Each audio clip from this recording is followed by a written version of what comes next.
The story you are about to see is a true story. The characters are not actors, but the same people who were involved in the real events that made this story. One of the many stories that took place at a school called Boys Town in Jerusalem.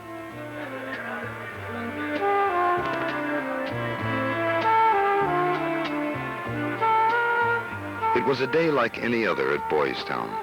Students flowed along the corridors, going to and from classes. A day like any other. Until a call for help came from the mayor's office. There was an urgent problem, a problem which was becoming critical in Jerusalem and was widespread in the country. For in Israel, there are 60,000 children who are dropouts from school. Most of them are from families who emigrated to Israel from Iraq, Morocco, Tunisia, and Algeria. Families that have never raised their standard of living. Children from these backgrounds constitute 2/3 of all the children in Israel who enter the first grade of elementary school. But by the final grade of high school, more than 1/2 of them will drop out. These dropouts face a future that promises little more than poverty and bitterness. They cause a serious social problem, setting a bad example which the younger children tend to follow. The younger children had to be helped. Boys Town was asked to take in 200 boys, aged 12 to 14, who were in danger of becoming dropouts, set up a whole new department for them in less than 6 weeks' time. It was now up to the Academic Council of Boys Town to decide whether they could, in so short a time, accept these boys.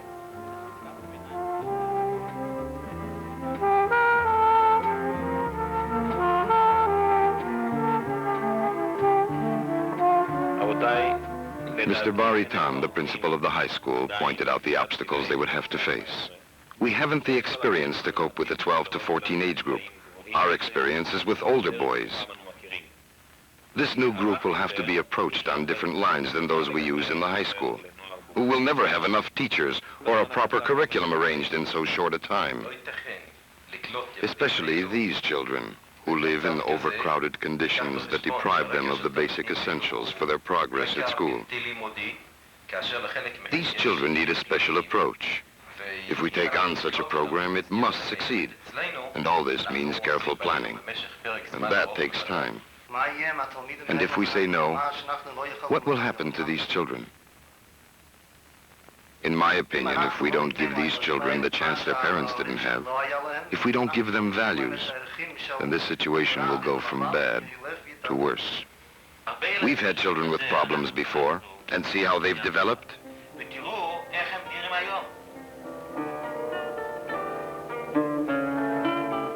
We've worked hard for that development. We've set high standards of education. We'll accept any child as long as he shows potential in academic or technical subjects, even if he has problems. But to accept a group of 200 problem children at one time will destroy everything we've worked for. And besides, with 1,000 boys already, where do you expect to put in another 200? It seems to me we've lost sight of our aim. If we remember when we started more than 23 years ago, no challenge was too big for us. And today, in comparison to those days,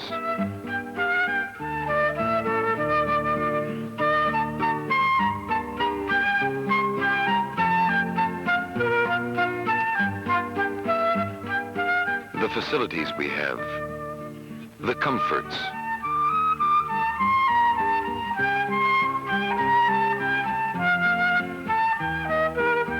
with the technical and educational advantages, and our equipment.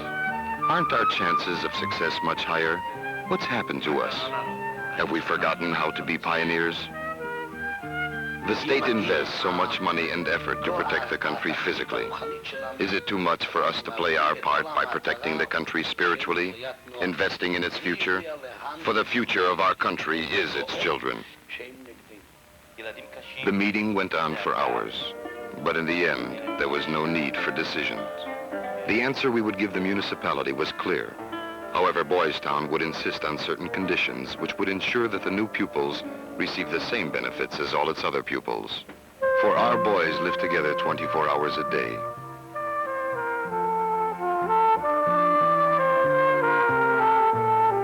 sharing all their studies, joys, and cares.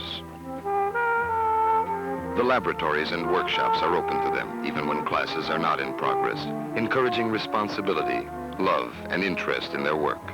Since the new boys could not live at the school, our first demand, a longer school day, so that they could benefit fully from their new environment. We believe that the lessons taught in the classrooms and laboratories are incomplete unless the individual child can be reached. Therefore, our next demand was for small classes, which meant a large staff. And in addition to this, we wanted the right to select the new teachers by our own standards. For in Boys Town, our teachers are trained to relate to the boy both as an individual and a student. The new teachers had to be able to carry on our high standard of education and human warmth. Finally, we decided that we had to reach right into the areas where the boys lived, and we required funds to conduct activities in these areas, because we knew that the new boys were going to need our support during the hours they were not in school. Our answer and our conditions were presented to the Jerusalem municipality. We awaited their answer. 3 weeks later, our answer came. We now had 21 days to get ready, and so many arrangements to be made. Arrangements for furniture and equipment, teachers, transportation, money. We had funds. Now to get started. First, where were they going to study?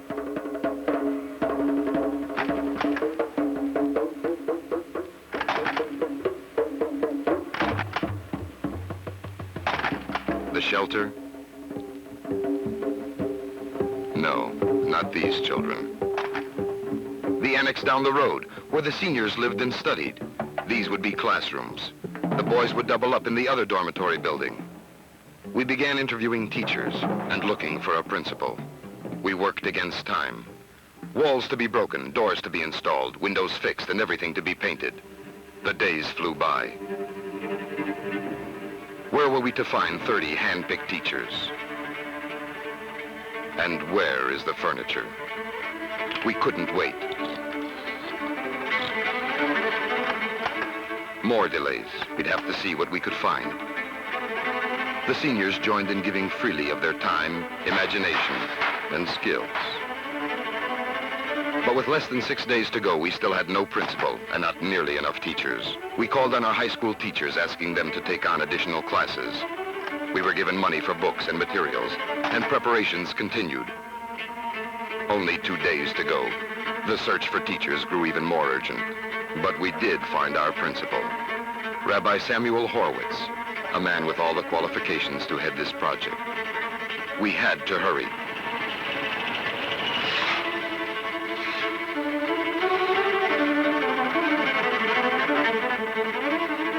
Our first staff meeting.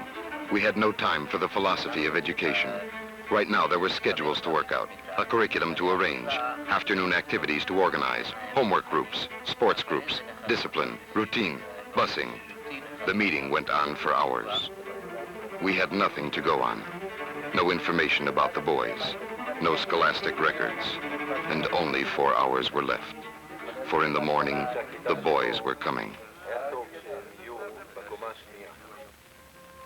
And it was the first day.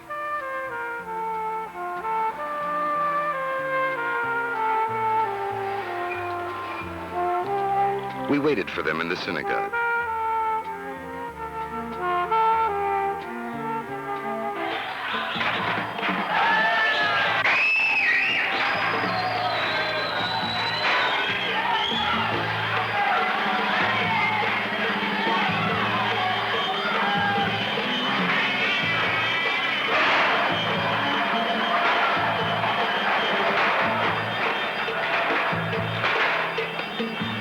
It is traditional to deliver a welcoming address on the first day. It is, but perhaps not on this first day. Meanwhile, in our printing school, the presses race to finish tests composed during the night. Tests to find out the aptitudes of the new pupils for placing them.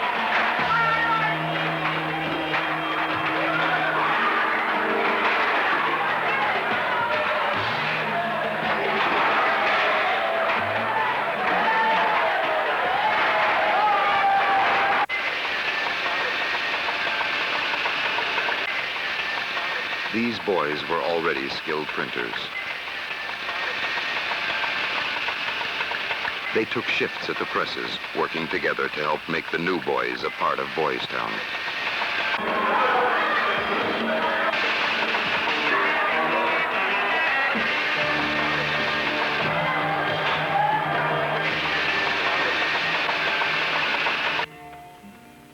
Finally, they were quiet.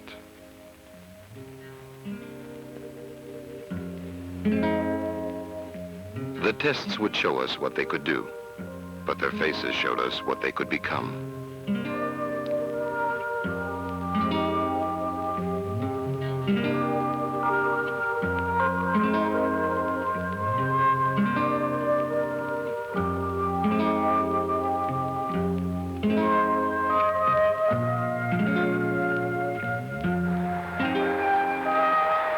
That was the end of the first day.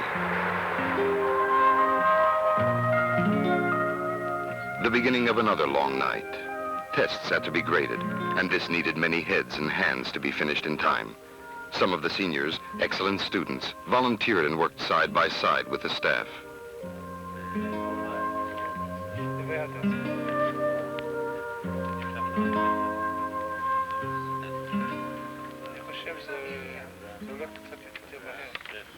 We were encouraged.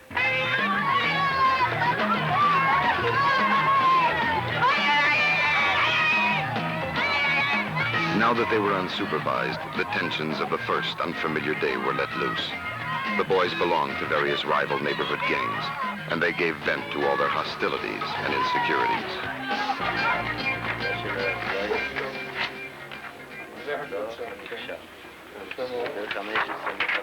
The bus company called.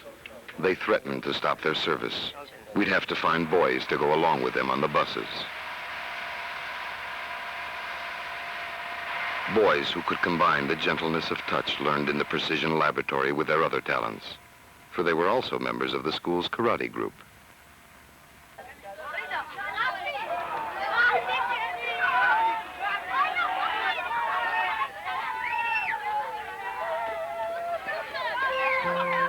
And it was the second day.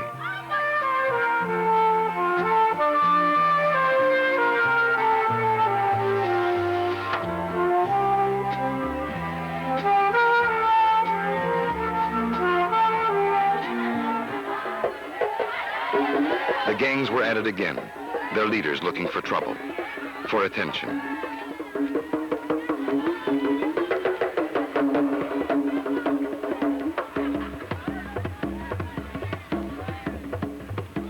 We knew we'd have many problems to solve, the first one being just to get them to listen. The teachers started by trying to put them at their ease, by talking to them and giving them some idea of what lie ahead. This is your school now. We're all going to work together. We're going to do very interesting things. It isn't going to be easy. Has anyone here ever thought of becoming, say, an engineer, an airplane mechanic? We know you're good, and we're going to find out what you're good at. Don't worry. They needed to feel they were wanted at Boys Town, but they were a long way from being engineers, airplane mechanics. They were wary kids in a new school, in a clean and orderly neighborhood, so different from their own. A neighborhood that was to be